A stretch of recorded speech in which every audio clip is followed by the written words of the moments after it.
हाँ जी, अस्सलाम वालेकुम। क्या हाल चाल है जी? उम्मीद है सब खैरियत से होंगे। एक और नई वीडियो लेके आप लोगों के पास हाजिर हुआ हूँ। उम्मीद है मेरी वीडियोस आपको अच्छी लगती होंगी, और अगर अच्छी लगती हैं तो प्लीज़ सब्सक्राइब करें, लाइक करें और कमेंट्स में बताएं कि मेरी गलती है वो बताएं। कोई आप वीडियो देखना चाहते हैं या किसी टॉपिक पे बात करना चाहते हैं वो बताएं। ज़्यादा टाइम ना वेस्ट करते हो, पहले वीडियो देखते हैं, फिर उसके बाद देखते हैं कि क्या कह रहे हैं भाई साहब, और अपना तबसरा देने की, अपना पॉइंट ऑफ व्यू रखने की कोशिश करेंगे मैक्सिमम तरीके से। चलें पहले वीडियो देखते हैं, फिर उसके बाद इस पर बात करते हैं। उम्मीद है आप सब लोग खैरियत से होंगे। आप लोगों से एक ही रिक्वेस्ट है, काइंडली चैनल को सब्सक्राइब करें ताकि और इस तरह की अच्छी अच्छी वीडियोस आप लोगों के लिए लेके आता रहूँ। चलें वीडियो देख।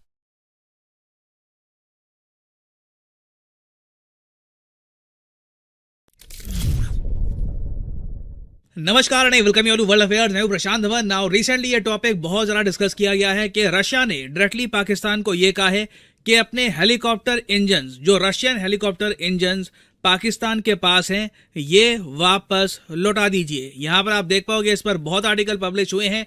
सबसे पहले ये न्यूज़ ब्रेक करी थी वॉल स्ट्रीट जर्नल ने। यहाँ पे आप देख पाओगे, Russia turns to long time arms customers to boost war arsenal. यहाँ पे आप देख पाओगे, रशिया ने कहा है कि जो हेलीकॉप्टर इंजन्स इन्होंने बेचे थे इजिप्ट को, ब्राजील को, पाकिस्तान को, बेलारूस को, सभी कंट्रीज को ये कह रहे हैं कि वापस कर दो इन इंजन्स को, हमें इनकी आवश्यकता है यूक्रेन वॉर में। तो इस वीडियो में हम डिस्कस करेंगे कि रशिया का मिलिट्री हार्डवेयर पाकिस्तान के पास कैसे पहुंच गया, इसकी हिस्ट्री क्या है, बहुत कुछ यहाँ पे आपको जानने को मिलेगा। मगर आगे बढ़ने से पहले आपसे पूछूंगा एक क्वेश्चन, जिसका आंसर आप करोगे कमेंट सेक्शन में। क्वेश्चन ये है कि हाल ही में किस कंट्री ने treaty of conventional armed forces in Europe इससे पुल आउट कर लिया है? ये हैं यहाँ पे आपकी ऑप्शंस, इजराइल, रशिया, यूक्रेन या फिर जर्मनी। कमेंट सेक्शन में करिए उत्तर। सही आंसर मैं आपको दूंगा वीडियो के एंड में। नाउ सबसे पहले अगर हम बात करें रशिया यूक्रेन वॉर की, तो इस वॉर को 1 साल 8 महीने 2 हफ्ते हो चुके हैं। जी हाँ, 2 साल होने वाले हैं। बहुत ही जल्द 2 साल हो जाएंगे इस वॉर को। It's absolutely insane.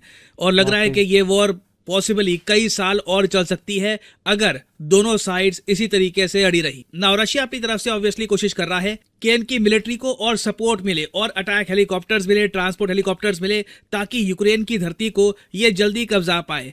इसके पीछे देखिए एक बड़ा रीजन ये भी है, रशिया को एक ओपनिंग दिख रही है। यूएसए अचानक से बिजी हो चुका है इजराइल में। यूएसए की नेवी, इनकी बाकी जो मिलिट्री की ब्रांचेस हैं, ये धीरे धीरे मिडिल ईस्ट में जो अपनी डिप्लॉयमेंट है ये बढ़ा रही है। उसके अलावा एक खतरा लगातार बना हुआ है कि अचानक से चाइना ताइवान पे अटैक कर सकता है। ये बात मैं आपको क्लियरली बता दूं, ये इवेंट होना है। क्वेश्चन ये नहीं है कि क्या चाइना अटैक करेगा ताइवान को, क्वेश्चन ये है कि ये कब होगा। क्या इस साल होगा 2024 में या 2025 में? तो इस वजह से भी यूएसए की मिलिट्री काफी हद तक बिजी है ताइवान में। तो रशिया को ओपनिंग दिख रही है। रशिया मानता है कि इस वक्त ये यूक्रेन में ज्यादा अंदर पेनिट्रेट कर सकते हैं और यूएसए इसके रिस्पॉन्स में कुछ कर नहीं पाएगा। तो रशिया इसलिए अपनी जो मिलिट्री है इसे मोबिलाइज कर रहा है, और ये कोशिश कर रहे हैं कि दुनिया में कई कंट्रीज को जो उन्होंने हथियार बेचे थे ये वापस परचेज कर ले, उनको बहुत ज्यादा कम दामों पर। इसके लिए प्राइमरली 4 कंट्रीज से रशिया बातचीत कर रहा है, Egypt, Brazil, Pakistan, Belarus. India से देखिए कुछ रिपोर्ट्स आई थी कि कुछ बहुत ज्यादा माइनर पार्ट्स ये वापस लेंगे। उसकी भी कुछ ज्यादा आगे डेवलपमेंट क्या हुई है पता लगी नहीं है, बट यूएस मीडिया कह रहा है कि इन सब कंट्रीज से जो क्रूशल हेलीकॉप्टर इंजन्स हैं ये तो पक्का रशिया वापस लेगा ना। मैं यहाँ पर ये ऐड कर दूं, पाकिस्तान के पास ना रशिया के गिनती के 4 हेलीकॉप्टर्स हैं। यहाँ पे आप देख पाओगे ये आर्टिकल द डिप्लोमेट का, ये 2018 का आर्टिकल है। यहाँ पे लिखा है कि रशिया और पाकिस्तान ने 2015 में एक बहुत ही बड़ी डील करी थी, जिसमें 4 Mi-35 हैवी अटैक हेलीकॉप्टर्स ये रशिया ने बेचने का फैसला किया था पाकिस्तान को। उस वक्त मैं आपको बता दूं, ये इंडिया के लिए एक शॉकिंग डेवलपमेंट थी। इंडियंस लिटरली शॉक थे, क्योंकि रशियन डिप्लोमेट्स इससे पहले ना कस्में खाते थे कि रशिया हमेशा इंडिया के साथ खड़ा रहेगा, पाकिस्तान को हम हथियार नहीं बेचेंगे। मगर 2014-15 के बाद से रशिया ने एक बहुत ही बड़ा स्ट्रैटेजिक शिफ्ट किया। रशिया ने ना सिर्फ पाकिस्तान को हथियार बेचने स्टार्ट कर दिए, इन्होंने पाकिस्तान के साथ मिलिट्री ड्रिल्स भी करी थी, युद्ध अभ्यास भी किया था। हालांकि आज के समय में देख रहा हूं वो मामला ठंडा पड़ चुका है। बहुत लंबे समय से रशिया पाकिस्तान का युद्ध अभ्यास हुआ नहीं है, मगर आपको याद होगा दोनों कंट्रीज के बीच में वॉर एक्सरसाइजेस भी स्टार्ट हो चुकी थी। इंडियंस के लिए ये शॉकिंग डेवलपमेंट्स थी। नाउ ये डील जो है ये तो साइन हो गई थी 2015 में, मगर पाकिस्तान को जो ये हेलीकॉप्टर्स है ना, ये 2018 से मिलने स्टार्ट हो गए थे।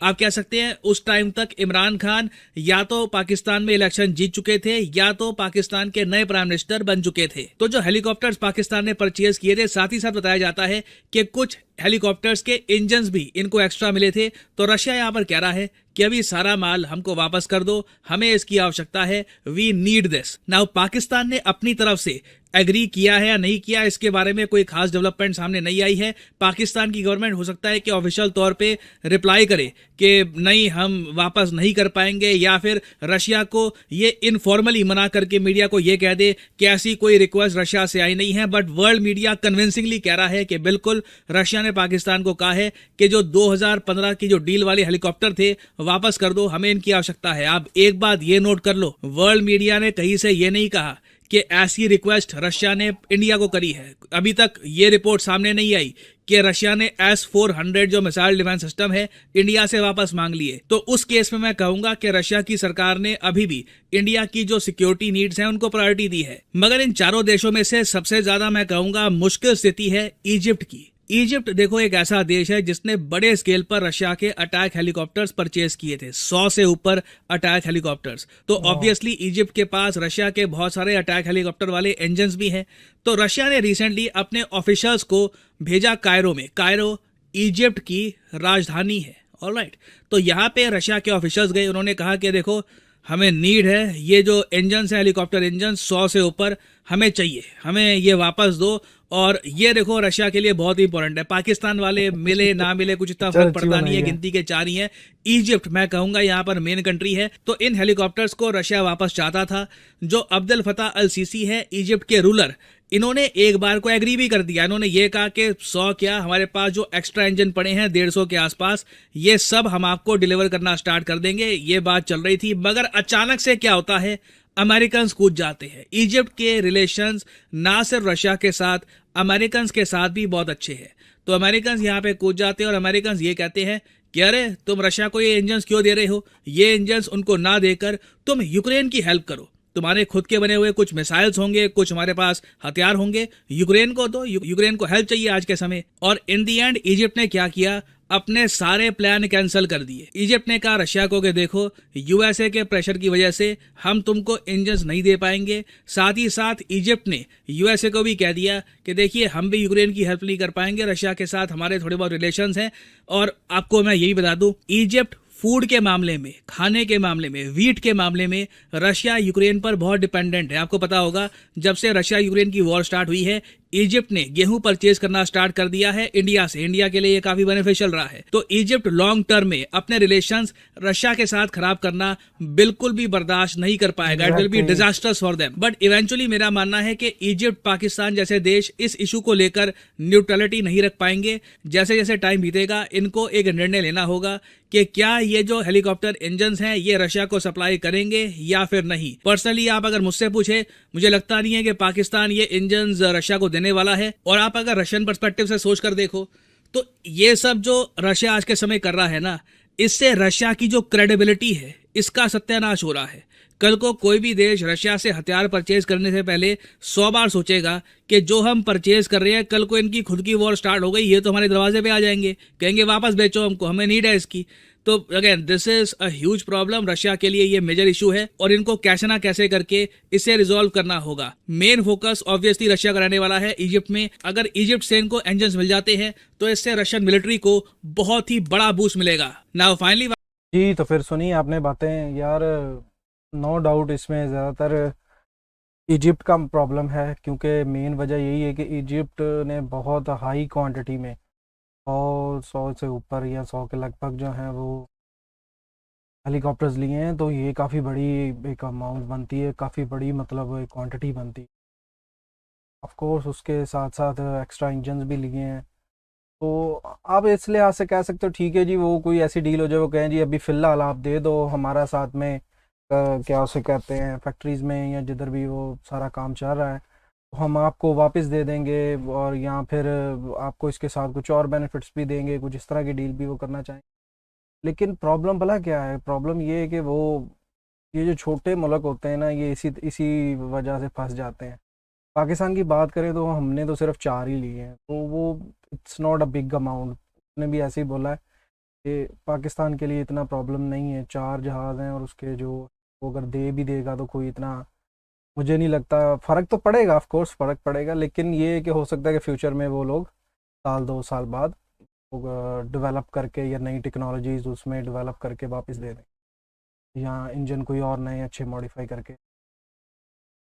लेकिन बात वही है कि इजिप्ट के लिए प्रॉब्लम है कि बहुत बड़ी क्वांटिटी है और फिर ट्रेड की प्रॉब्लम भी है, और यहाँ पे इजिप्ट जो है वो फंसा हुआ है।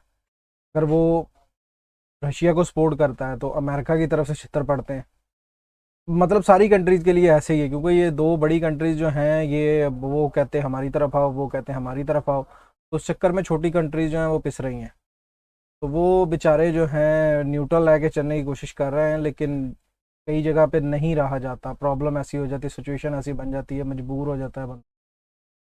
तो इजिप्ट जो है अगर वो अमेरिका का साथ देता है तो तब भी फंसता है, क्योंकि वो जो है स्पेशली रशिया से जो है वो अपना फूड सप्लाई लेता है, उधर से चीज़ें लेता है, तो उसके लिए उसको प्रॉब्लम बनेगी। पाकिस्तान में तो ये चीज़ इतनी नहीं है, इसलिए पाकिस्तान का भी उसने इसीलिए कोई ज़्यादा फोकस नहीं किया। तो हो सकता है कि किसी टेक्निकली तरीके से वो रिफ्यूज़ भी कर दें, कि अमेरिका के प्रेशर में आके कह सकते हो कि क्योंकि आईएमएफ से कर्जे लेने होते हैं और इस तरह की सिचुएशंस होती हैं, तो वो किसी ना किसी तरह वो कह दें भाई सॉरी फिलहाल नहीं हो सकता। तो लेकिन ये कि इजिप्ट जो है उसके लिए ज़्यादा प्रॉब्लम है, क्योंकि क्वांटिटी भी बहुत ज़्यादा पड़ी हुई है उसके पास, और उन्होंने बहुत ज़्यादा क्वांटिटी खरीदी थी। उस लिहाज से वाकई ज़्यादा प्रॉब्लम इजिप्ट के लिए, पाकिस्तान के लिए इतना मसला नहीं है इस चीज़ में। और जंग यार 2 साल होने वाले हैं, बस अल्लाह ताला रहम करे और ये मसला सॉर्ट आउट हो, जंग ख़त्म हो, मेरी तो यही दुआ है। लेकिन बहुत टफ सिचुएशन है इस टाइम। असल में ना यूक्रेन भी बेचारा बीच में फंसा हुआ है। रशिया असल जंग ये हो रही है अमेरिका की और रशिया की, वो बीच में पिस रहे हैं वो लोग, यूक्रेन वाले, ना वो बेचारे इधर के हैं ना उधर के हैं, तो बड़ी प्रॉब्लम्स हैं उधर। अल्लाह ताला ये जल्दी ख़त्म करे, खून आए, पीसफुल हो सारा सिस्टम, तभी बेहतर है। उधर अगर आप देख रहे हो इसराइल की और फ़लस्तीन के अंदर जो प्रॉब्लम्स चल रही हैं, उधर तो बहुत ही ज़्यादती हो रही है ना। मतलब जंग कहीं भी हो यार, ज़्यादती होती है ना, वो कहावत है ना, मोहब्बत जंग में सब जायज़ है। तो यहाँ तो जंग में शायद जो कुछ रूल्स शायद होंगे जंग के, वो भी नहीं माने जा रहे। बच्चों के साथ इतनी ज़्यादती हैं, मतलब बम घरों पे, जिन सिविलियंस जो हैं जिनका कोई कसूर ही नहीं, जिन्हें पता ही नहीं कुछ, वो सिर्फ अपनी 2 टाइम की रोटी खा के ज़िंदा रहना चाहते हैं, वो लोग मार रहे हैं। बहुत बहुत बस सिचुएशन बनी हुई है इस टाइम। उम्मीद है कि आप लोगों को भी कुछ नया पता लगा होगा, मुझे भी कुछ नई इन्फॉर्मेशन मिली है। तो लेकिन ये है कि जो जिस तरह थंबनेल था ना कि बहुत, मैंने कहा पता नहीं क्या हो गया, पाकिस्तान से क्या वापस ले ली, तो मतलब इतनी क्वांटिटी नहीं है, इतना ज़्यादा फ़र्क नहीं, फ़र्क मैं ये नहीं कहूँगा कि बिल्कुल ही नहीं पड़ेगा, ऑफ कोर्स कुछ ना कुछ फ़र्क पड़ेगा। लेकिन ये है कि अगर दे भी देते हैं तो इंजन ही देंगे। पाकिस्तान अगर ज़्यादा से ज़्यादा देगा, जो एक्स्ट्रा पड़े होंगे चॉपर्स तो वापस नहीं करेंगे जो हेलीकॉप्टर। अच्छी ये देखते हैं, इंशाल्लाह मुलाकात होगी आपसे नेक्स्ट वीडियो में। वीडियो अच्छी लगी तो प्लीज़ लाइक करें, शेयर करें और चैनल ज़रूर सब्सक्राइब करें। कुछ कमियाँ लगती हैं, कुछ पेशियाँ लगती हैं मेरे बोलने में, मेरे बात करने में, या आप लोगों को बात बुरी लगती है, प्लीज़ कमेंट में ज़रूर बताएं, ताकि मैं उस चीज़ को सुधार सकूं। और आप लोगों के कोई स्पेशल वीडियो है वो कमेंट्स में ज़रूर बताएं, जिस पे अपना रिएक्शन देने की कोशिश करूँ, मैं अपना पॉइंट ऑफ व्यू देने की कोशिश करूँ। क्योंकि मैं उन लोगों में ख़ुद को शुमार करता हूँ कि जो लोग हेट फैलाना नहीं चाहते। मैं नहीं चाहता हूँ कि यार इंडिया बुरा है, पाकिस्तान बुरा है, अमेरिका बुरा है, सुकून से सब लोग रहेंगे, ये सबसे बेस्ट चीज़ होती है। चला मुलाकात होगी नेक्स्ट वीडियो में।